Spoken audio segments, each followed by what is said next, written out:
तो हालो सांग मैंने गुड इवनिंग स्वागत करुँ आज नुआ भिडियो तो एबे मु आसिक पहुँची जाइए आमर बिल आड़े। तो एबे टाइम है 4:30 तो मुझे भाविली चलो बिल आड़े टे बुली आसवा केमती कौन लगुच। तो बहुत दिन है बिल आड़े आसी नी आउ थे मुझे भिडियोटा अपलोड करी आपने देखी।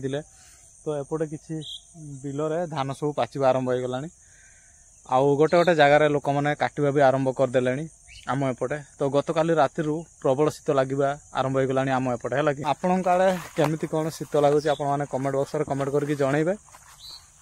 तो सांग मैंने आउ गोटे इंटरेस्टिंग जिन आम एपटे आम जंगल में 3 कुशिया जंगल हाथी आसिक पहुँचले आउ प्रति वर्ष यही धान पाचिबा टाइम रे ही आसती। तो यही वर्ष भी जस्ट एबे धान पाचिबा आरंभ हो गलानी। तो हाथी भी आसिक पहुँचले आम जंगल में आउ जो मैंने हाथी पल बा हाथी गुठ देखा चाहूँगी तो कमेंट बॉक्स में निहाती कमेंट करूँ।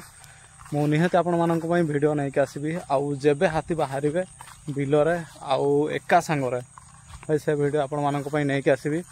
तो निहाती आपण मैंने कमेंट बॉक्स में कमेंट करने भूलिए ना जो मैंने देखा चाहूँगी। तो एमती किसी रही आज ब्लॉग मिनी ब्लॉग टी जो भाई भौणी मैंने मो चैनल को नुआ आसुँच चैनल को सब्सक्राइब करना सब्सक्राइब करके बेल आइकन को प्रेस कर दिंतु आमती न्यू वीडियो आपको देखा पाइबे। तो चलते आज वीडियो को ये रखुच्छे नेक्स्ट वीडियो पुणी आप देखा।